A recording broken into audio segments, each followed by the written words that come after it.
Welcome to the Silent Empires.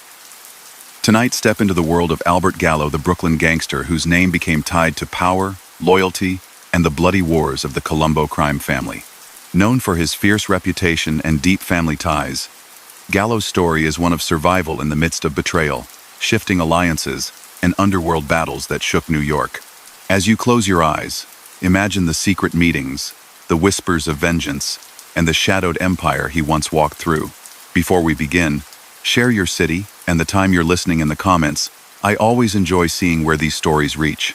And if you enjoy sleeping stories of gangsters and forgotten empires, don't forget to subscribe and join our family. And also, like this video, your support motivates us to keep bringing you these stories. Now, relax, and let the silence of the night carry you away. He was the youngest of the three Gallo brothers from Red Hook, raised in a corner of Brooklyn built on sweat and hustle. Families hunted for work at the piers, meals stretched as far as they could, and everybody learned to read a room. You didn't need lessons to pick up street rules. You got them from the glances of older kids, from the rhythm of card games in the back of candy stores, from the way grown men lowered their voices when certain names came up. The Gallos lived close to that hum, and the youngest watched with sharp, quiet eyes. He admired his brothers, learned how to move through trouble without drawing heat, and picked up how money really flowed in those blocks. It wasn't just about muscle. It was about knowing which shopkeeper needed a hand, who owed a favor, and who made calls after the phone stopped ringing for everyone else. By his teens, he carried himself like someone twice his age. Neighbors saw the trio as inseparable, each with a distinct flavor. Larry had patience. Joey demanded attention. Albert approached problems with a cooler temperature, storing details, letting other people get loud while he stayed in the background. He also gained a title early, Kid Blast. People said the nickname fit because he brought energy to a crew already bursting with ambition. Others thought it nodded to the kind of stunts people in that circle occasionally pulled in the old days when safes got popped and rivals found their cars mangled overnight. Whatever the origin, the name clung to him, and it traveled from neighborhood to neighborhood alongside stories about the brothers building a base. The brothers moved under the umbrella of Joseph Profaci's organization, part of the network that would later be known as the Colombo family. The city had hundreds of ways to make a buck, and the Gallo crew learned many of them. They placed coin-operated machines in diners and taverns, collected a fee for protecting those machines, and made sure no rival routes muscled in. They turned back rooms into places where numbers were taken, odds set, bets logged, and debts noted. They extended money at stiff rates to people who felt they had no other option, then sent collectors with firm voices to keep those accounts current. Freight trucks vanished from routes and reappeared in different hands. Entire neighborhoods paid a quiet tax, not posted on any wall, but understood by everyone who wanted peace to continue. A name often tied to their early climb was Frankie Shots Abitamarco, a numbers kingpin whose earnings drew attention from every corner of Brooklyn. Allegiance to Profaci meant those earnings needed a steady cut. When payments stalled, tempers flared. In late 1959, Abitamarco was killed in Brooklyn. Investigators and writers have long linked the Gallo crew to that hit, saying they were following orders from above. The result mattered more than the debate over who stood where. The rackets that once fed Abitamarco now fed the Gallos. For Albert, that meant a sharp rise in responsibility. He helped run routes, handled payouts, and kept delicate relationships on track. Decisions had to be made not just with force, but with timing, keeping business rolling while heat from detectives and rival crews stayed manageable. By the late 1952, the brothers' ambition reached beyond the usual cut. Joey especially complained about the tribute demanded by the boss and the scant returns after all the risk. Opinions like that could get someone isolated, or worse.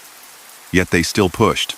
The crew wanted more breathing room, control over their slices without constant tribute hikes.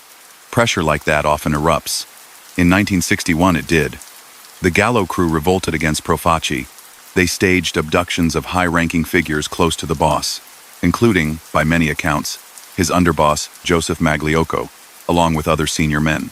Those hostages were insurance, a bargaining chip meant to force better terms and loosen the squeeze on their operations. That move set off what history now calls the First Colombo Family War. It wasn't a movie chase with explosions every block. Most of it happened in whispers and tension. Safe apartments burned through mattresses and delivered no sleep. Payphones swallowed coins while lookouts kept eyes on doorways. Cars circled blocks twice before stopping. The streets of Brooklyn and nearby boroughs turned into a chessboard where each step required a careful plan. Albert played a role that matched his nature. He coordinated, soothed allies, and kept numbers organized so the money that kept their world turning did not stop. He understood that without funds, loyalty thins. Keeping the payroll intact mattered just as much as watching a doorway. Retaliation followed the kidnappings. Profaci's side struck at the brothers' circle. The most famous incident came at a Brooklyn lounge where Larry was ambushed. Men tried to strangle him in a back room, an attack that might have ended everything for him if police hadn't rushed in. The timing saved his life, and the story traveled across the city like a storm warning. This dispute would not fade quietly. News coverage cleaned up the scene for readers, using polite phrases and leaving plenty unsaid. On the street, the message didn't need polishing. It said the talk had become action. It said nobody could assume tomorrow was guaranteed. Through that period, Albert kept working. He collected from shops that preferred to pay a weekly fee rather than deal with broken windows or spooked customers. He watched dice games and card rooms where house cuts kept the lights on. He had a hand in bookmaking lines set by figures the crew trusted. He moved in waterfront circles where unions brought steady work and steady chance for skims. No need for messy confrontations if the right handshake was made. He also understood the difference between rumor and reality. People whispered that the gallows were used in other power plays, big ones that shifted the entire Midtown balance. One story credited their circle with involvement in the famous barbershop killing of Albert Anastasia in 1957, a rumor boosted by Joey's bravado in later years. It remains a story told without the kind of proof that closes a case, so it sits in that foggy place where mob lore often lives. Albert rarely fed those whispers. He left the boasting to others and returned to his ledgers, his routes, his quiet talks in back rooms. Law enforcement didn't ignore any of this. The gallows became familiar names in squad rooms. Anytime a truck vanished off a beltway, anytime a club owner suddenly switched jukebox vendors, anytime a loan collector's shadow hit the front door of a small shop, certain detectives wrote "Gallo" at the top of a fresh page. Court records from the era show a steady rumble of arrests and grand jury appearances tied to the crew. Extortion cases, gambling charges, accusations of hijacking, conspiracy counts that tried to sweep in whole sections of their world at once. When people talk about all the crimes, they often picture only headline making violence.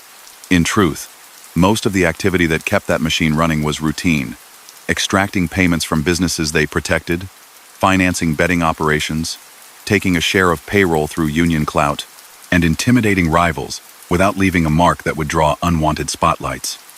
It was illegal and corrosive, but it wasn't theatrical. It was a business model built on leverage and fear. The war dragged on. Late in 1962, Profaci died. His loyal underboss, Magliocco, assumed control.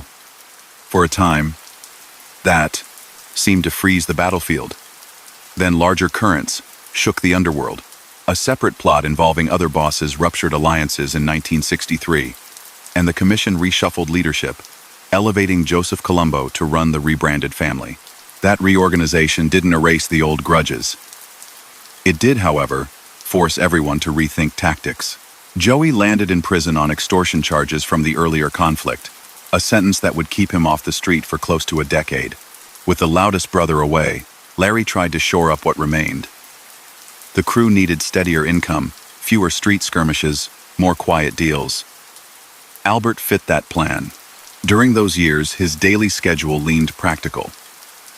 Mornings might start with a stop at a fish market stall, where the crew's cut was folded into a newspaper. Afternoons might bring an envelope from a bar in Carroll Gardens, the owner grateful for an easy week. Evenings could turn into long negotiations over turf lines with men from other crews who wanted a slice of jukebox revenues in a few blocks of Bay Ridge or Bensonhurst. His toolkit included a raised eyebrow, a gentle suggestion that a problem didn't need to grow larger, and the unspoken implication that saying yes today ensured a peaceful tomorrow. People paying the rent didn't mistake that for kindness. They understood that saying no brought different visitors to their front door. Police pressure built, then eased, then built again. The usual tide. New laws arrived in the later 1960 seconds that gave prosecutors wider reach into the way organizations functioned, but the full force of those statutes would come later. For the moment, cases often fell apart because witnesses wouldn't testify or juries feared retaliation. Albert felt that cat and mouse daily. He knew which detectives followed him, how long it took to lose them, and which phone booths were safest. He knew which judges frowned the moment his lawyer entered a courtroom. He got used to photographs snapped on sidewalks and questions he never answered. A life like that demands endurance. It stains your routine with caution. It makes every door feel like an exit strategy. Larry, who had worked to settle the conflict and keep a corner of stability, died of natural causes in the late 1960 seconds. That left Albert with a heavier weight. The crew looked to him for direction while Joey remained behind bars, writing letters, giving interviews that kept his legend bright, and planning returns that would either revive their fortunes or reignite every old enemy. Albert focused on what he knew: maintaining routes, protecting workers loyal to their circle, and avoiding the kind of flamboyant moves that turned a week of business into a headline. He understood that money hates drama. If the crew kept its take steady and its footprint discreet, they could navigate a city resetting itself under new bosses, new detectives, and new reporters hungry for the next sensational name. All the while, the list of deeds tied to his name grew, not as an itemized confession, but as a composite built by investigators, journalists, and rivals. Loan sharking that kept families trapped, extortion that squeezed thin margins, gambling operations that thrived on compulsion, hijackings that turned highways into hunting grounds, and occasional enforcement actions that reminded holdouts to keep paying. Some killings from that era were attributed to the broader faction he belonged to, though assigning a specific trigger pull in those cases often relied on jailed informants and street rumor. He stood as an organizer and a beneficiary, a man whose calm mask fronted a system designed to profit from fear. The city didn't sleep, and neither did the strain of that life. Albert kept moving because that's what survival demanded. Every block he crossed carried echoes of night meetings, whispered deals, and the constant arithmetic of risk. He had started as the quiet brother, the one less likely to pose on a street corner with a grin. He carried that posture into the storms of the early 1960 seconds, then onward into a new decade that would bring fresh clashes, famous headlines, and a test of whether he could keep his circle intact when the loudest voice returned home, and every old score demanded a reckoning. When Joey went away, the sound around President Street changed. The loudest voice in the room was replaced by a steady scrape of chairs, a chorus of low conversations, and the click of a door opening and closing at careful intervals. Albert adjusted to that shift without asking for sympathy. He rose earlier, walked the same loop with a slower gaze, and kept an ear tuned to places that still paid their weekly dues. On paper, a truce sat over the neighborhood after the Profaci shakeup gave way to a new boss, but no one mistook it for peace. It was paused trouble. You could feel it in the way men stood at corners with their shoulders a little tighter, and in the way bar owners paused before handing over envelopes that would help their week pass without new headaches. He did not slam fists or throw bar stools. He kept balance sheets, and when someone got late, he sent a reminder that wore a polite face but made a clear point. Through the middle of the 1960 seconds, the city redrew itself. Container ships pulled work off the old piers, and whole blocks felt the loss. The waterfront, long a source of steady skim for union men who knew how to see opportunity in every pallet, changed tempo. Albert read that change and spread bets across other racks. He pushed vending routes deeper into the boroughs, made card rooms and basements less obvious, and kept the bookmaking lines moving through taverns where the bartender could signal with a nod. He kept the circle fed with a mix of risk and restraint. The money wasn't loud, but it was reliable, and reliability mattered more than ever. Courtrooms also became familiar. Detectives kept tabs on where he ate, who he shook hands with, which payphone booths he lingered near. Prosecutors wrote his name into cases that touched extortion, gambling, hijacking, and union tampering. He learned the rhythm of subpoenas and grand juries, learned when to answer and when to fold his arms and let his lawyer say the only two words a man in that world ever truly owned. Some cases fizzled because witnesses refused to speak. Others moved forward and ended in fines or short stints that came and went without changing his habits. None of it stopped the routine. The notes in his pocket still matched the notes in his head by sundown. Then the family lost Larry. He wasn't taken by an ambush or a whispered order. His heart simply quit in 1968. The neighborhood came out in clusters, friends, rivals, curious faces, and the room kept dropping to a hush whenever memories of the strangling attempt years earlier surfaced. Albert didn't give speeches. He took the weight the way he always carried things. Quietly, steadily, as if this was one more bill to pay. He stepped into a role that had always suited him, but now came without the buffer of the older brother who tended to calm storms. The crew leaned on him for assignments, for which street to visit first, for which deal not to take. He built days that looked boring from the outside and essential to anyone who needed to keep the lights on. The larger world around them started to vibrate again in 1971. Joseph Colombo, the boss who had recast the old order in his name, was shot at a public rally in Manhattan. That blast tore through more than a person. It shredded a fragile arrangement that had kept lines stable even as everyone griped. Every crew in the city tightened ranks. Albert rechecked every route, moved meetings, switched cars twice before a sit-down, and kept his men's chatter short. Tension like that draws heat, and heat draws headlines. He didn't want headlines. Out of prison that same year, Joey returned like a weather front. He went downtown to rooms crowded with artists and reporters, treated dinners like a stage, and carried the kind of grin that says nothing is finished. The city loved him for it, at least those who could afford to love the idea of danger without paying the actual price. He talked big, and whether or not Albert agreed with the tone, he understood the calculation behind it. Attention was power, and power moved cash. The trouble was that attention also pulled a spotlight on everything the crew did, including things that needed to stay invisible. Lines hardened.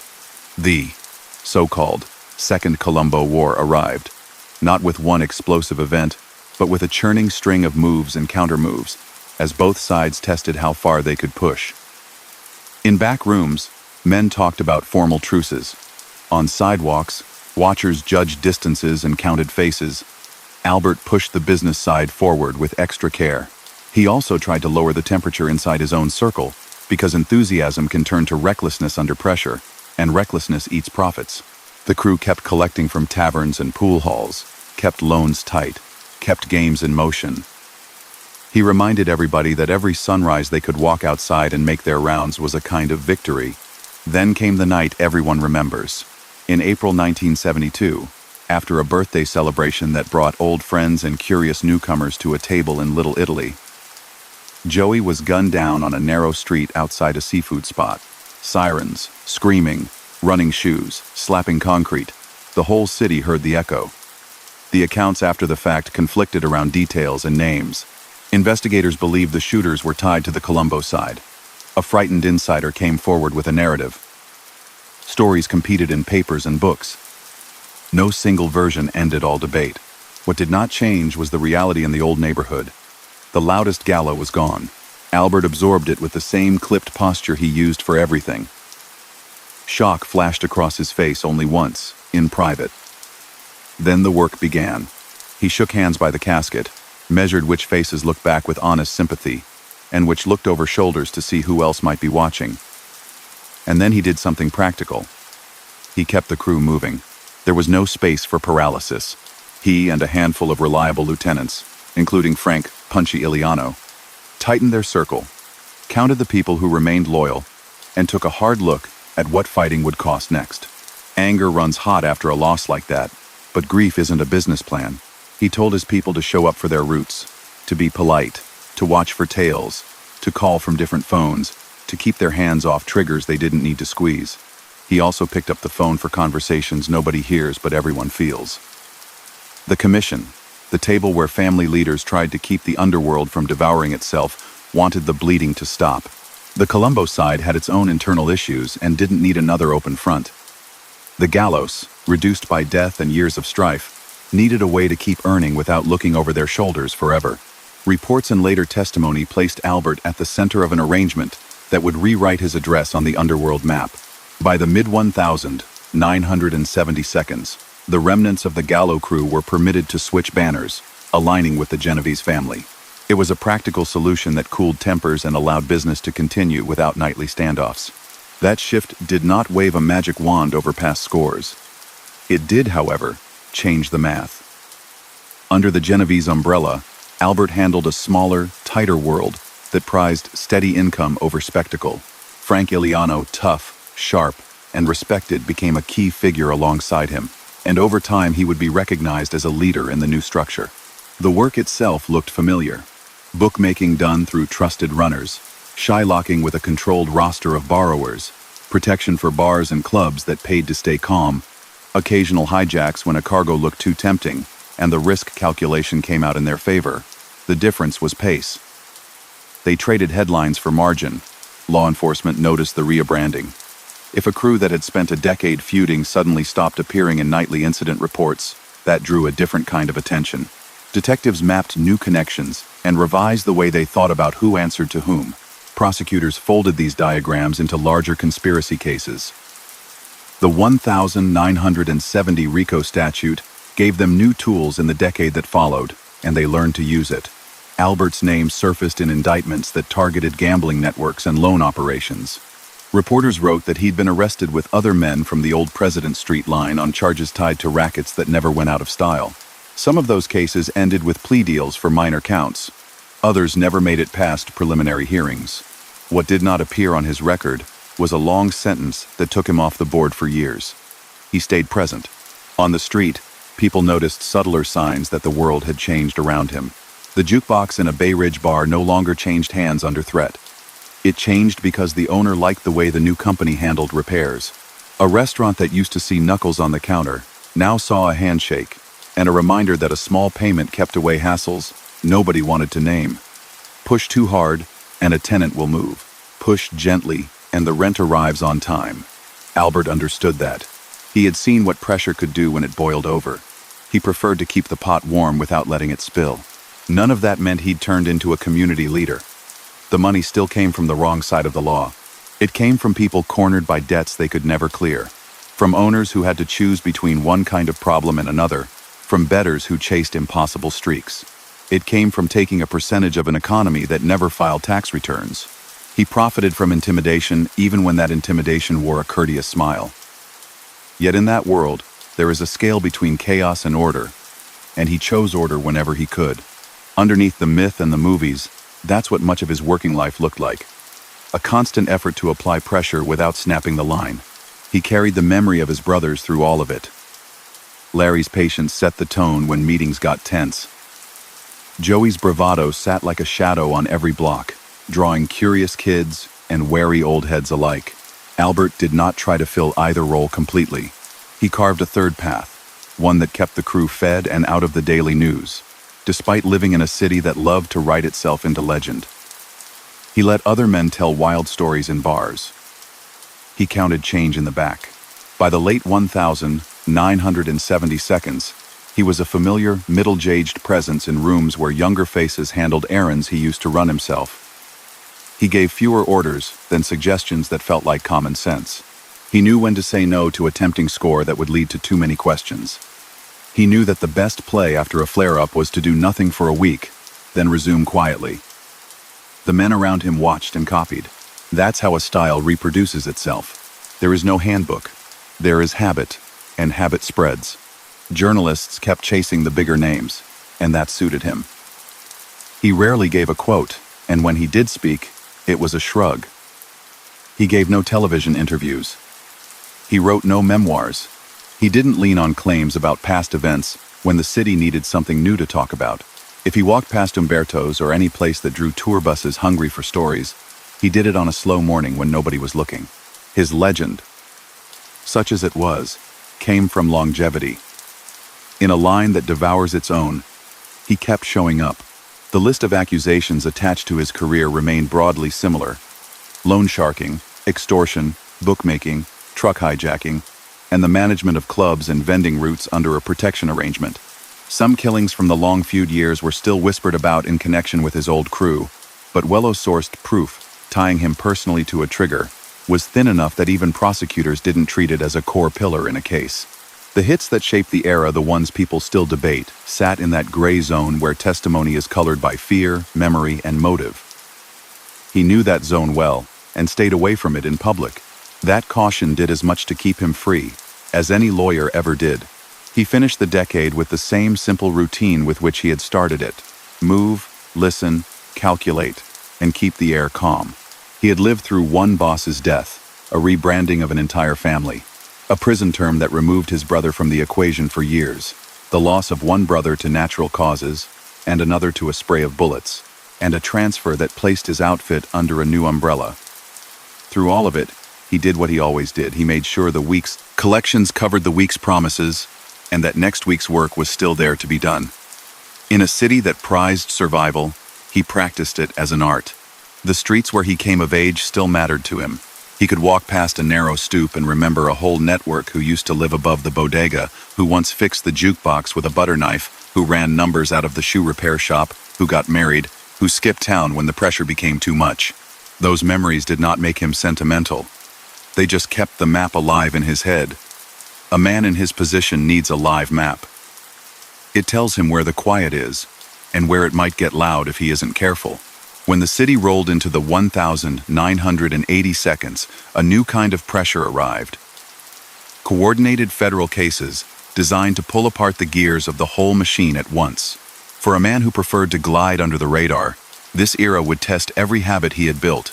He didn't reinvent himself. He tightened his circle again, shortened his calls, and kept counting, always counting, measuring risk with the same cool stare that had carried him from a skinny kid in Red Hook to a name the city's specialized squads underlined in their notebooks.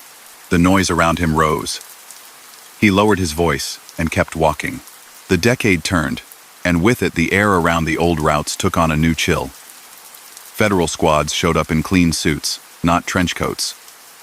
And they carried a different playbook. Instead of chasing a single hijack or a card room, they talked about structure, about patterns, about the way money moved between names that didn't appear on any office door. Rico gave them a net big enough to gather people who never touched a bet slip or a driver's door. Albert adjusted the way a man who has outlived storms always does quietly. He shortened calls, favored street walks over sit-downs, and would leave a coffee still steaming if the room suddenly felt wrong. He had spent years learning to make noise without commotion, and now the skill mattered more than ever. Across the city, microphones appeared inside social clubs, bars, even apartments where a radio had sat untouched for years. The lesson from other families' wreckage was plain. Keep strangers at a distance, treat every phone as if it were a reporter, and assume every casual line could be replayed in a courtroom. He repeated those rules to younger men running numbers and handling envelopes, not as a lecture but as routine. No names, no boasting. Keep it boring. Keep it moving. The money that kept their slice of Brooklyn humming came from familiar places.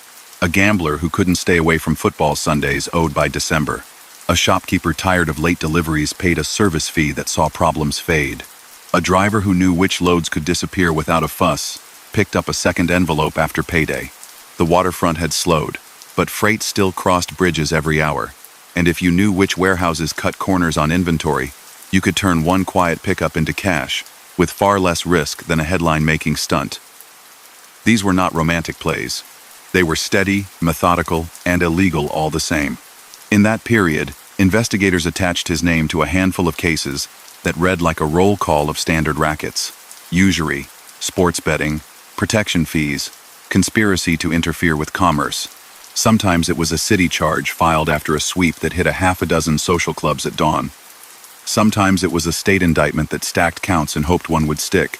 He posted bond, kept his remarks to a nod, and left the courthouse by a side door. Outcomes varied: dismissals, fines, conditional discharges, a brief spell that ended before the seasons changed, but the pattern held. Nothing carried him away for years. He remained a working presence, another familiar face a reporter might recognize on Court Street. Under the Genovese umbrella, a different pace governed everything. The West Side prided itself on quiet. Flashy gestures annoyed leaders who valued discipline and plausible deniability. A soft word, a patient wait, a clean book, those were the marks of a professional. Frank, punchy Iliano. Respected by peers, and feared only by those who mistook calm for weakness, operated as a pillar beside him. Over time, Iliano's stature within that family rose, and Albert's small circle benefited from that stability. They weren't kings. They were reliable earners who did not crash cars into the news cycle. He weathered practical headaches that no film ever captures. A bar changed ownership, and the new guy wanted out of the route. A collector lost his head and raised his voice where he should have lowered it, prompting a visit to repair the damage. A friendly bartender tipped him that two unfamiliar men were asking too many questions about card nights. The game moved 3 blocks the next week. He kept paperwork thin and memories sharp. In an era of bugs and informants, the best defense was plain routine that revealed little and varied often. The larger scene churned. Downtown, a bold infiltration of the Bonanno family ended with arrests and a trail of taped conversations that spooked every crew in the city. Uptown and in Midtown, the government brought the famous commission case, parading high-ranking figures in front of cameras and pinning them with sentences that read like life. Anthony "Fat Tony" Salerno, the Genovese front boss at the time, went away. Everyone on the street understood the quiet truth behind that public picture. Vincent Chin Gigante ran the family from the shadows, cultivating invisibility with a bodyguard of silence. That preference shaped everything below. Stay small, stay paid, stay off stage. Albert's world adapted. Collections came through fewer hands. Conversation happened in motion, strolls around the block, car rides with the radio humming low, walks by the river where wind muddled sound. Even those precautions weren't perfect. From time to time, his name popped up in transcripts or filings, usually as part of a list that showed investigators understood how pieces connected, even if they couldn't prove every link. He never crowed after a case fell apart. He just returned to his loop and trimmed another name from the contact sheet. He made money through gambling lines that shifted with the seasons, and through high-interest loans that trapped borrowers who chased another week's breathing room. He extended softness at the door and hardness on the due date, and the gap between those two postures is where profit lived. He also had a hand in vending and amusement machines, a classic revenue stream that moved coins quietly and gave him a presence in dozens of small businesses without the need to talk to each owner every week. When shipments looked inviting, garments that could vanish into the garment district, boxes of electronics that traveled quickly, associates handled the dirty work, leaving him a buffer between the act and the accounting. Union reach still mattered, even with the waterfront fading. Investigators and reporters later wrote about his circle's connections to labor locals, the way influence could sway hiring lists, settle minor disputes, or help a contractor avoid unexplained slowdowns. The line between a favor and a threat did not need to be spoken. A consulting fee appeared, tension disappeared, and the job site ran on time. That was classic extortion dressed in business attire, and everyone involved knew the exchange delivered more than advice. He aged into a kind of steady presence that younger men studied. He did not sell them on romance or legend. He taught rhythm. Don't call twice from the same phone. Don't brag. Don't turn a good week into a bad month by chasing a flashy score. If two crews wanted the same bar, split the room and move on. Violence brought cops. Cops slowed everything. Slow weeks shrank envelopes. He preached that math until it became instinct. It was not nobility. It was survival for men who had chosen a forbidden trade. Even with discipline, missteps happened. An associate got jammed up on a loan complaint and started babbling. A bettor refused to acknowledge his tab and went to the police claiming threats. Now and then, a detection team followed him so closely he could see their newspaper headlines through the windshield. He responded the way he always did, with subtraction. He dropped a meeting place, cut a runner from the roster, stopped walking a certain block at dusk. The city keeps score on men in that life. When it changes how it watches, you change how you move. By the late 1980 seconds, he was in his 50s, a survivor of 2 wars, 2 funerals, and an organizational transplant that would have broken a thinner crew. He kept company with old friends and new earners, balancing loyalty with competence. Parties and banquets, the kind of events that put names together in a single photograph, became rarer in his calendar. Weddings still pulled him into rooms crowded with faces from a dozen neighborhoods, but he arrived late, left early, and lingered near exits. If a TV crew showed up, he found the kitchen. The 1990 seconds brought another wave of pressure. Big cases with catchy names, targeted construction, window replacement contracts, and labor corruption. The government, wiser after the first RICO exercises, aimed less at single rooms and more at systems: how bids got fixed, how work got delayed, how cost overruns fed a hidden percentage. Genevieve's figures caught in those nets were men he knew or had sat near, and he drew the obvious lesson. The less his name appeared on notes, the better his sleep. When indictments landed on close contacts, he offered quiet handshakes and stepped back, careful not to tangle his own line with a sinking one. Within his lane, he kept the same mix of trades. Sports wagering moved from parlay cards to more sophisticated setups. The house still got its cut.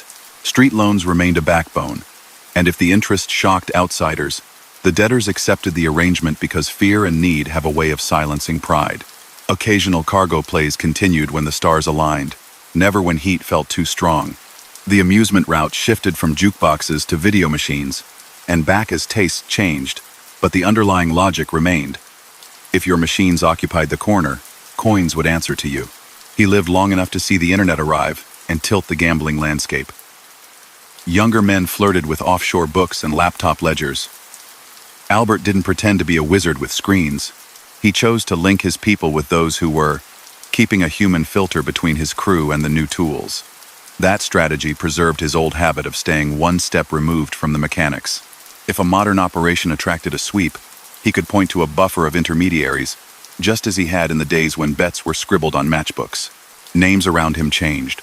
Some retired, some flipped, some vanished into long sentences. Frank Iliano endured and maintained his standing, a testament to his own discipline and the respect he commanded even among enemies. Within the Genevieve's framework, promotions and demotions never made the papers unless someone wore handcuffs to a press conference. Albert didn't chase titles. He chased stability. He measured success not by a ring or a chair, but by whether his people could make their rounds every week without a crisis. Reporters sometimes tried to bait him with questions about old legends, rumors tied to landmark killings, whispered roles in moments that reshaped the underworld.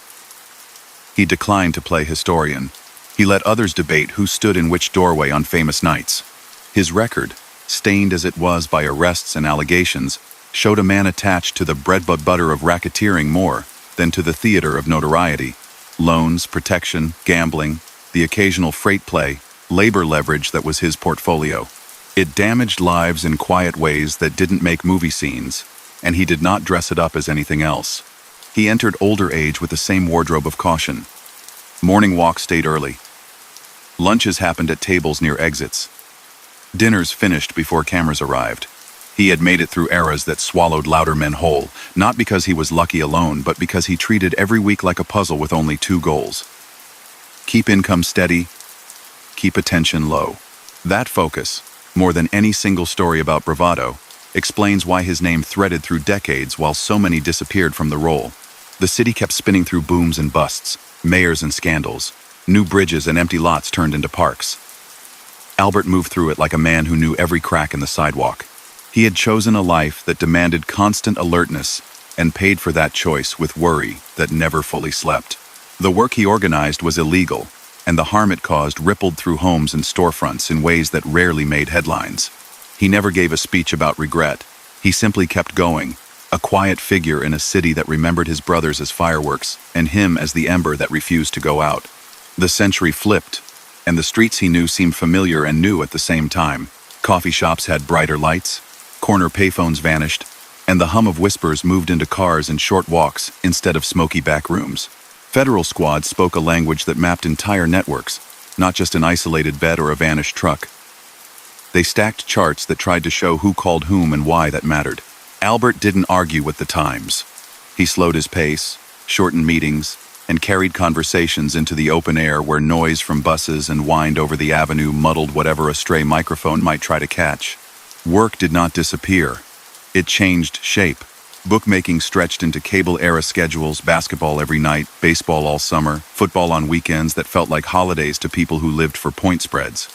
Younger runners used pagers and then prepaid phones, trading beeps for quick callbacks, while older hands still trusted the nod of a bartender or the quiet code of a chalkboard erased at closing. A bettor who fell behind folded into a plan that had existed since his teens. Extend a bridge at a price, keep the ledger neat, collect on time. The terms were legal in no courthouse, but they were understood on the block. That was his corner of the economy, and it fed his circle the way it had for decades. The vending routes that once leaned on jukeboxes shifted to machines that flashed screens and swallowed quarters in a blur. Video games took space where pinball had stood. A pair of pool tables gave the room an anchor that could hide a dozen conversations. If a precinct swept through and hauled out a machine, a replacement appeared with fewer bells, less noise, and a fresh agreement that kept everyone calm. Owners who wanted no part of any of it still faced the same choice their fathers had faced: pay a fee and sleep, or refuse, and find out how easily deliveries could get confused. And inspectors suddenly grow attentive. He didn't shout about it. He never had. He stated the terms the way a landlord states rent, and then stepped aside so a man could make his decision. Crackdowns came in waves now. Some had names and press conferences. Others were quieter, built on a year of surveillance woven into a case about construction bids or union favors that never looked like favors on paper. The big Genovese names took the larger hits men further up the ladder, who found themselves in courtrooms, staring at walls filled with charts and cassette players. Those cases spoke a truth every old-timer knew. Leadership preferred silence, and the price of breaking that rule grew higher by the year. Albert tucked himself deeper into the fold that prized discipline. His crew produced money, avoided fireworks, and accepted that a small footprint was the only safe footprint left. He carried out the routine with the kind of muscle memory that doesn't need explaining. Morning rounds that looked like habit were actually a series of tiny check-ins. A shoe repair shop where a man in an apron tucked an envelope inside a newspaper. A luncheonette where a note scrawled on a matchbook meant a bettor was getting close to the edge. A small warehouse whose foreman liked his conversations brief and anonymous. The language stayed coded. Anyone listening from the outside would hear nothing. Anyone inside heard everything they needed. Investigators kept his name in files that grew thicker and thinner depending on the week. He appeared on wiretap transcripts as a first name, a nickname, or a voice that said little, and then hung up. He surfaced in charges that read like a catalog of the standard rackets: running sports books, lending at illegal rates, collecting fees to keep businesses safe, steering union influence so that certain jobs finished on schedule after a little grease.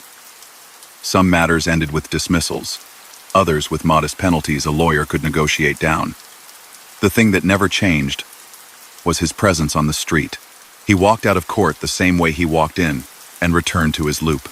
He kept close ties with Frank Punchy Iliano, who had earned deep respect on both sides of the river. Iliano's standing within the Genovese structure gave the small crew insulation and a path to solve problems without noise. If a partner overstepped and demanded too steep a cut from a bar owner, a short conversation reset expectations. If a rival crew pressed on a neighborhood line, an arrangement split the difference and avoided a spectacle. The math always came back to the same equation: attention cost money, calm made money. Over time, the men around them absorbed that lesson until it felt like instinct. The old neighborhood grew a layer of nostalgia that did not exist when they were young. Tour guides gestured at storefronts and told stories they only half understood. Reporters wrote anniversary features about the colorful outlaw who died in Little Italy. A film or a book would stitch new lines into legends that suited the screen better than the truth. Albert did not endorse or correct. He let that chatter run in the background while he stuck to a practice that favored routine over romance. He sent holiday money to families linked to men who couldn't be home. He made sure rent got paid for a widow who never asked for charity but accepted an unmarked envelope because pride doesn't turn on a stove. Age changed the cast around him. Some faces disappeared into long bids. Others simply drifted away, tired of nervous meals and careful commutes. A few flipped, and their words poured into pages of testimony that read like diaries of rooms everyone had promised to keep quiet. Each betrayal shrank his circle. He responded with the same subtraction he had always used: fewer meetings, fewer intermediaries, older loyalties sharpened rather than widened. Trust became currency in a way that money never could. If that sounds sentimental, it wasn't. It was practical. Talking less is cheaper than hiring new lawyers. The wider underworld absorbed shocks that would have toppled men in a louder era.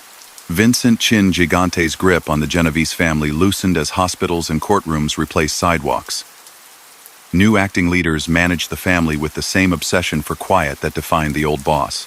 Other families saw trials hit with a drumbeat that made entire neighborhoods wary of even showing up to weddings and christenings.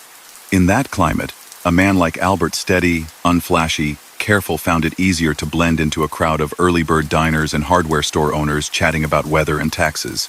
He adapted to technology just enough to keep pace without letting it rule him. He never trusted email. He didn't store numbers under names. If a cell phone appeared at a table, he asked for it to be powered down and put away. Younger associates felt old-fashioned rules pressing on them and eventually saw the wisdom.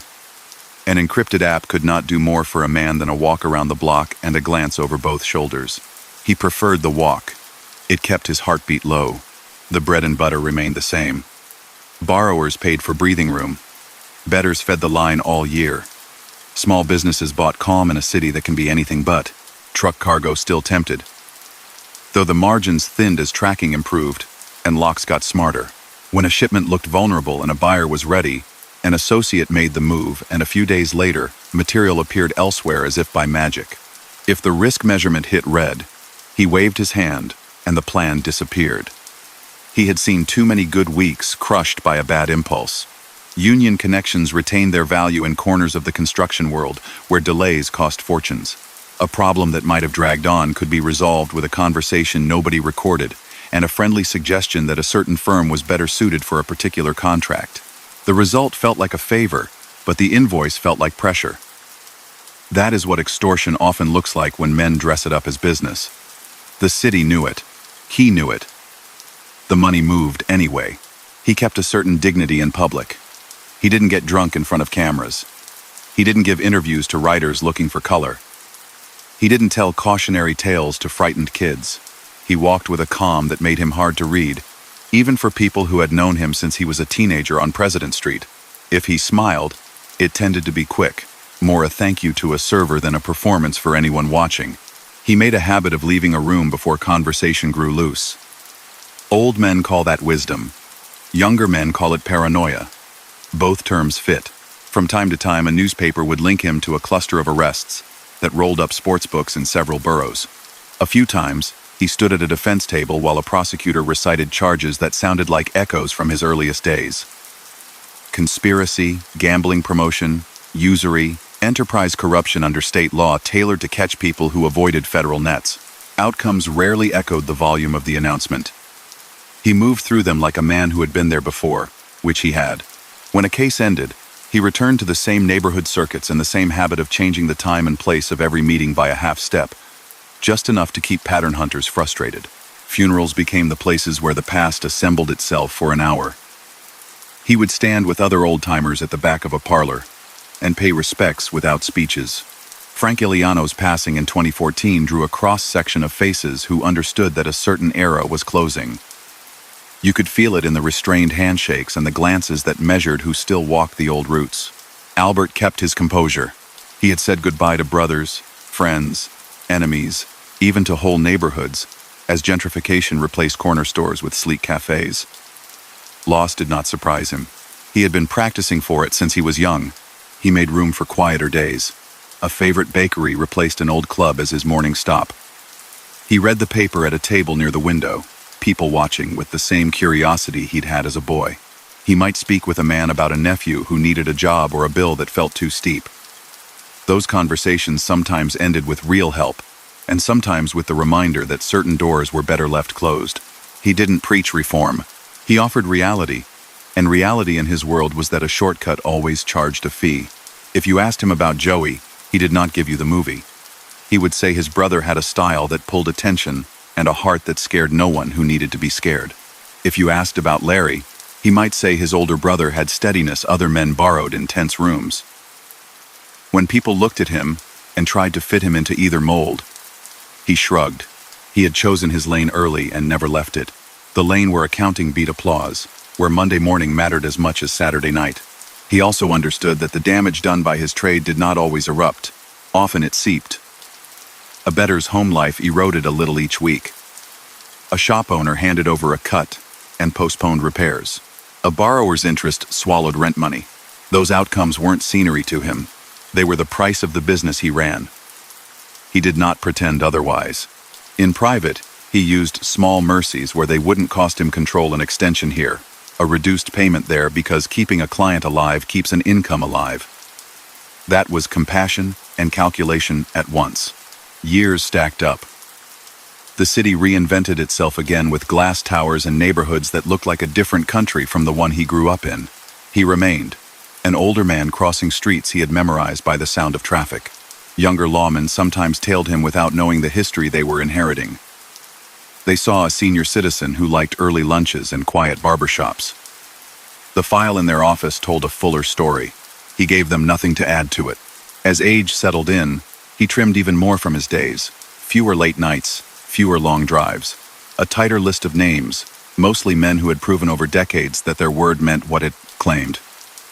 He let younger people chase the churn of modern rackets that moved faster than felt safe.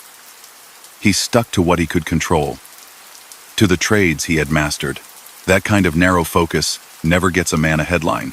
It gets him distance. He outlasted enemies, cases, and fashions. He outlasted the version of the city that raised him. His life never fit a clean arc. It was a series of adjustments, each one small, all of them adding up to a survival act that looked simple only from far away. He made money the way he had always made it, off the compulsions, fears, and corners people backed themselves into, using pressure and the promise of relief. Again and again, a cycle older than his first pocket knife. When people now tell the story of the Gallo brothers, they often dwell on the spark that burned fast and bright. Albert lived as the ember that stayed warm long after the crowd went home. The ledger outlasted the legend. He kept it that way on purpose, because he had learned early that attention wrecks business, and that in a city wired to amplify noise, the only reliable shelter is quiet. He chose quiet every time, and walked it all the way to old age, carrying the memory of two brothers in a neighborhood that never quite let him go. The years kept adding layers to the city, and he kept finding ways to move through each new version without changing his skin. By the time he was an old man, the noise around organized crime had shifted from smoky clubhouses to cold courtrooms, where agents rolled in carts filled with discs and charts. His name still appeared in articles now and then, not as a headline, but as a familiar presence tied to cases about betting lines, illegal loans, and the quiet pressure placed on small businesses. The list had not changed in substance from his youth. Sportsbooks took wagers. Shylocks charged steep rates. Owners paid to avoid hassles nobody wanted to spell out. Trucks still went missing, though less often, and union influence still carried weight where delays cost real money. Those were the trades that paid his bills for decades, and he never pretended otherwise. What did change was the pace. He no longer rushed. He spread out his days into short visits, unhurried meals, walks that looked like exercise and were also meetings in motion. He carried conversations into places where life hummed: market aisles, sidewalks by narrow parks, corners where passing buses drowned stray phrases. It wasn't magic or plotting. It was an old man's way of doing what he had always done, adapted to a city that had replaced payphones with glowing screens and turned every room into a potential listening post. People close to him absorbed that approach because it worked. It had kept him out of long stretches behind bars while others around him faced calendars that cut decades from their lives. The Justice Department and local prosecutors continued to sweep up circles familiar to him. Press conferences announced charges that bundled gambling, extortion, and enterprise corruption under state laws designed to mimic Rico's reach. His name surfaced beside those of longtime associates and newer faces. You could set your watch by the rhythm: arrests, arraignments, a few days of headlines, then months of legal grind where cases either sharpened into pleas or dulled into dismissals. Outcomes varied. Fines came. Conditions were imposed. Occasional short stints passed and ended. None of it removed him from the streets for long. He returned to early lunches and quiet barber chairs the same way other retirees returned to golf. He never tried to reinvent the past. If someone asked about the old days, about the kidnappings during the First Family War, the numbers routes taken from Frankie Abatamarco, the rumors tied to the barbershop slaying that changed New York, he chose careful language. He acknowledged the era and left holes where gossip wanted to fill in details. He knew that those stories belonged to a time when his brothers were still alive, and the city's underworld wore a more obvious face. He also knew that much of what people wanted was drama. What he had practiced, and what he still practiced, was business conducted against the law, collecting protection fees, steering sports bets, charging, punishing interest to people who ran out of legal options, pressing influence in labor corners. He profited from arrangements that kept fear just high enough to be persuasive. That was the record reflected in arrests, affidavits, and long-held patterns. Age sharpened his sense for what not to do. Flash drew attention. Attention ruined weeks. He turned down opportunities that arrived with the smell of headlines. He avoided gatherings that put too many known faces in one photograph. He paid his respects at wakes and then slipped out without lingering. When asked for help by a man with money trouble, he weighed not only the borrower's need, but how much noise the debt might create later. A clean ledger kept rooms calm. Calm rooms kept everyone paid. He had always worked inside a circle shaped by loyalty and practicality.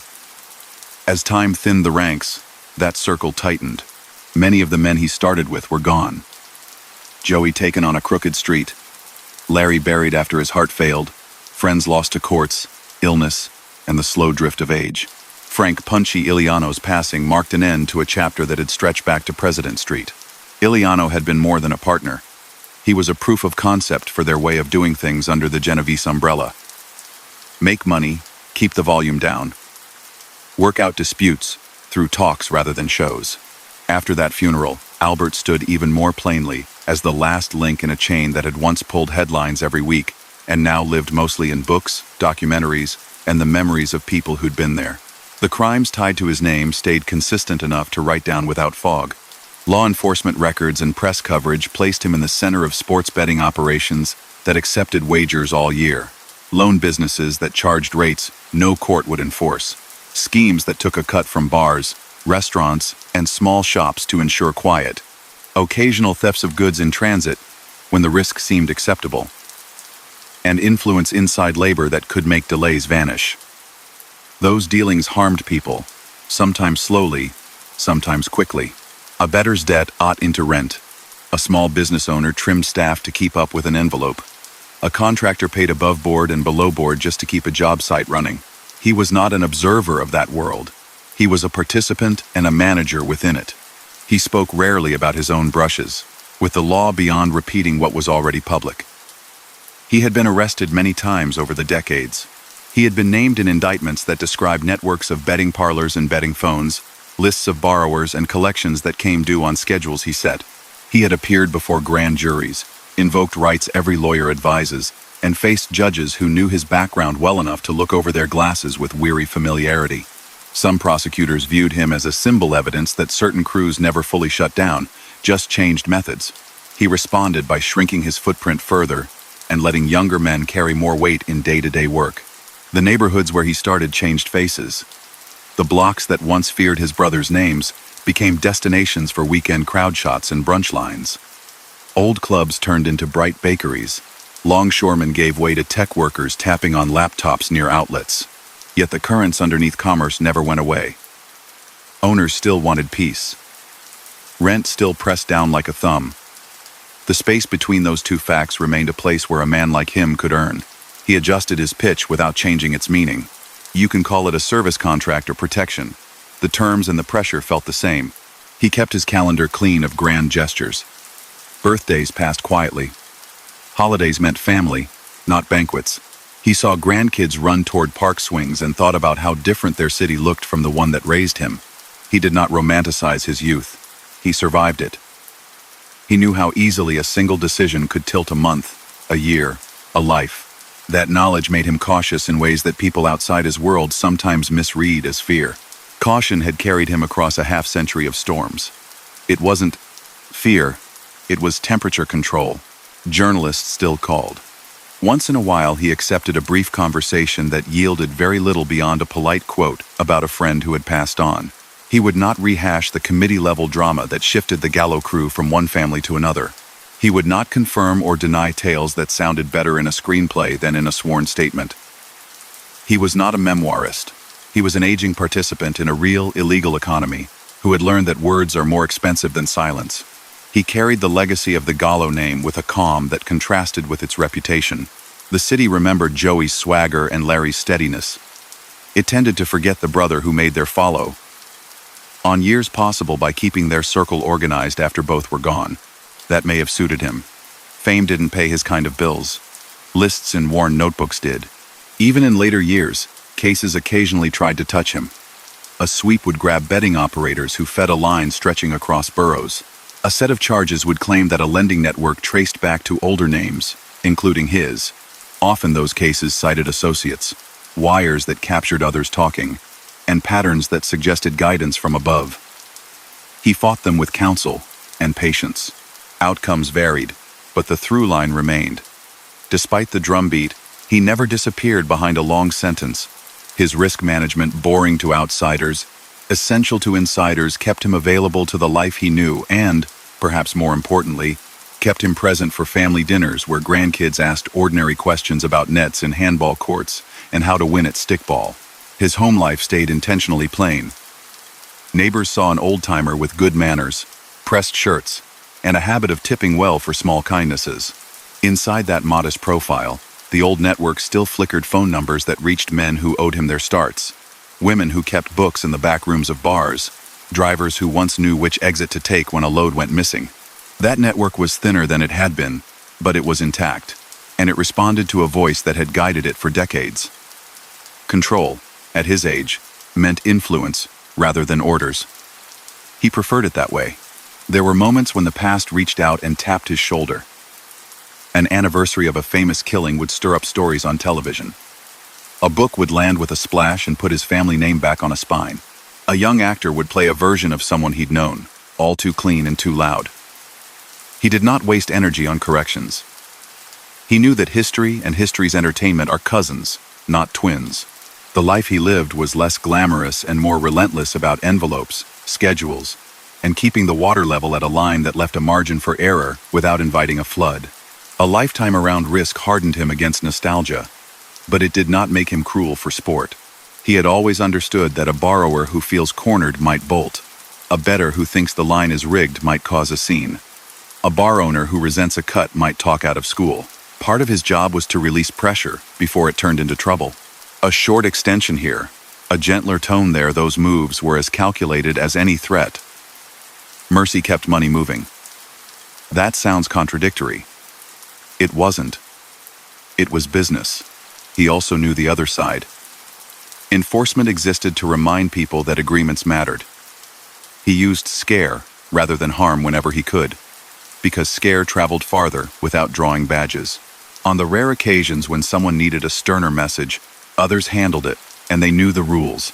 No spectacle, no mess, no headlines.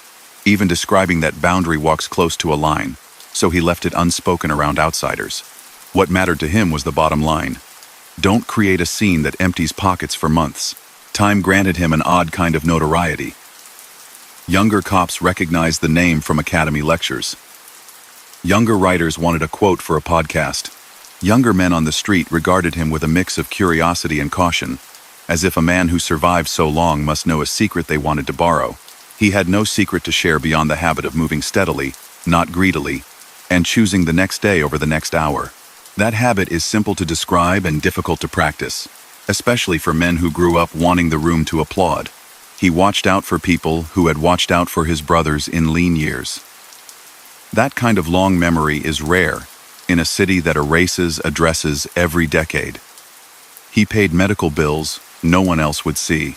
He sent quiet money when children needed shoes. Those acts did not scrub the ledger of the harm his business created. They were part of the complex arithmetic that kept his circle whole. In neighborhoods where everybody keeps score, those gestures buy time and goodwill, and sometimes they even reflect genuine feeling. He did not pretend that generosity was noble. He called it housekeeping. If you try to sum up his later years in a clean arc, you miss the reality that they were a continuation rather than a conclusion. He kept doing what he had done since boyhood, slowed by age but not by doubt. Manage illegal income streams, adjust to new enforcement, protect earners, maintain balance with neighboring crews, and keep his name off the nightly news. He was a businessman inside a black market, and the market evolved. He evolved with it. The list of wrongs attached to his career never grew exotic. It simply repeated across seasons and generations. Gambling operations, high-interest lending, protection payments, occasional thefts from commerce, influence in labor, and the constant, quiet intimidation that makes those gears turn. Late afternoon sun would stretch across his table at a neighborhood cafe while he read headlines about a city he had outlasted. He sipped slowly, watching people pass, understanding that most of them had no idea who he was or what he represented to a different generation. That anonymity felt like success. He had never chased brightness. He had survived it. Other men told stories about themselves. He had learned to let other people do the talking, let other people draw the maps, and then find his own routes between the lines. Years passed until the calendar felt like background noise. Yet he still woke early, shaved carefully, and stepped into the street as if the city and he had an agreement. Stores opened with bright signs where once there were pull-down gates and cigarette haze. The old rhythm of card rooms and jukebox routes had been replaced by games on screens and betting slips typed into phones. What hadn't changed was the way money followed certainty. If a borrower needed a bridge and had nowhere else to go, someone in his circle could arrange it for a price. If a bar owner wanted a week without mysterious inspections or broken deliveries, a quiet visit could make that week smoother. He didn't pitch it with bravado. He never had. He stated terms, listened, nodded, and moved on. That was the current he had learned to swim as a teenager, and he stayed in it into old age. Investigators kept writing his name into neat boxes on charts that traced connections across boroughs. Some weeks the boxes were close. Other weeks they drifted to the edge of the page. Court papers over the years described the same palette of offenses: promoting wagers, charging illegal interest, pressing businesses for a share, directing others to collect, helping arrange the sale of goods whose path had been redirected, nudging labor to make delays vanish. Those documents used formal words: enterprise, conspiracy, coercion. On the block, the words were simpler: bets, juice, protection, muscle, trucks, unions. He moved between those vocabularies easily, knowing that judges and reporters explained things one way and shopkeepers another. Sports gambling modernized around him. Parlays still hooked players, but lines posted online turned every ball game into a market open late into the night. Younger runners learned to split action among offshore places and local sheets so that one seizure couldn't erase a month's numbers. He let them handle the technology, keeping himself insulated by habit. Conversations about figures took place on walks, not through devices. Names were avoided. Codes got simpler, not more elaborate. A casual listener would think he was talking about weather and coffee. The person beside him knew a debt had been extended or a limit raised by a notch. It wasn't only gamblers and borrowers who kept the income moving. The old vending route adjusted with the times, shifting from pins and bumpers to video cabinets, and back again depending on who played and what the precinct commander tolerated that month. A pair of machines placed in the right corner could earn without anyone raising a voice. A pool table, 2 stools, a dim bulb, and coins found their way home. If a sweep hauled away equipment, a replacement with a different label appeared the following week. Paperwork changed hands, and a reminder traveled with it. Quiet customers have a better winter. Cases in press clippings placed him in the orbit of charges when task forces rolled up sets of bookmakers or lenders. Headlines carried a familiar cadence: arrests at dawn, seized cash, a handful of names that regular readers recognized. Sometimes he was on the list. Other times he appeared a few paragraphs down as a figure investigators believed had helped oversee the flow. Bail was posted. Counsel filed motions. Proceedings churned. And outcomes ended with fines, relatively short sentences for others, conditional discharges, or dismissals that reflected how hard it is to make certain patterns stick in court. He wasn't beyond the reach of law. He was practiced at arranging his life so that reach came up inches short. His years with the Genovese umbrella continued to shape his choices. The culture there favored prudence, and prudence fit him like a well-worn coat. Men above him preferred distance, and he honored that preference with a style that resolved disputes by splitting rooms rather than shattering them. If 2 crews wanted slices of the same street, he backed a compromise that prevented showdowns. Showdowns added cameras, and cameras ruined plans. The ability to stand down, to let a rival take half of something rather than fight for the whole, kept everyone earning. That balance had taken decades to learn. He didn't abandon it just because the skyline had sprouted glass towers. The remaining Gallo aura trailed him like cologne you notice only in the doorway. People expected fireworks because they'd seen the movies and read the paperbacks. He gave them none. He went to funerals, said little, shook hands, and left. When Frank Punchy Iliano died, a chapter folded itself closed. Iliano had carried weight earned line by line, tough when necessary, careful by choice. That funeral drew old Brooklyn like a magnet, and the conversations afterward were mostly quiet acknowledgments that time had thinned the ranks. Afterward, Albert returned to the same routine, now with fewer trusted peers to call, more empty chairs at the corners of small back rooms. He understood older age doesn't erase liability, it complicates it. A man with a cane can still be followed. A senior citizen can still be named in an indictment. A calm voice can still give a direction that becomes evidence if the wrong set of ears hears it. He tightened his habits again. Phones off the table, meetings in motion or outdoors, fewer intermediaries. The result looked like an old man strolling for health. It was also risk management. The harm threaded through his work didn't vanish just because he used polite tones. A better falling behind still faced a tab that grew faster than a paycheck. A store owner handing over a cut still had to skip repairs or a hire. A borrower accepted a schedule that left no room for illness or bad luck. He recognized that damage because he counted it. The compassion he allowed himself was calculated extensions, reduced weekly vig in rare cases, a waived fee for someone whose loyalty was worth more than one envelope. Those adjustments made sense for business and let him sleep. They did not transform illegal extraction into kindness. From time to time, journalists sought a quote about the era, when he and his brothers made the news weekly, about the revolt against a boss who demanded too much, about the high-profile killing that cut through Little Italy. He maintained his refusal to be a source for myth-making. He had learned that even factual recollections can become untidy once published. He knew how rumors about earlier decades had grown into legends with no anchor in evidence. Assignments of credit or blame for certain historic acts still float through books and documentaries. He stayed away from that traffic. He used verifiable facts when he spoke. Who had died, and when which arrests were made, what charges were filed, how cases ended. Beyond that, he let history be the thick fog it always is for men who survived it. Construction remained a field where influence mattered, though investigators kept throwing ropes around it. If a site stalled for mysterious reasons, a well-timed suggestion could usher a different subcontractor into place and get trucks rolling again. Payment accompanied progress, always explained as consulting or security or logistics. People who accepted those explanations did so because they wanted the job done. People who objected learned how long a week can feel when a gate won't open. He preferred to avoid that particular play unless necessary. With every additional camera on every pole, making delays disappear looked less like finesse and more like an invitation to paperwork.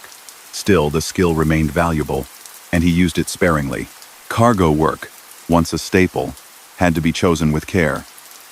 Tracking chips and locked routes complicated what used to be solved with a clipboard, a phone call, and a spare driver.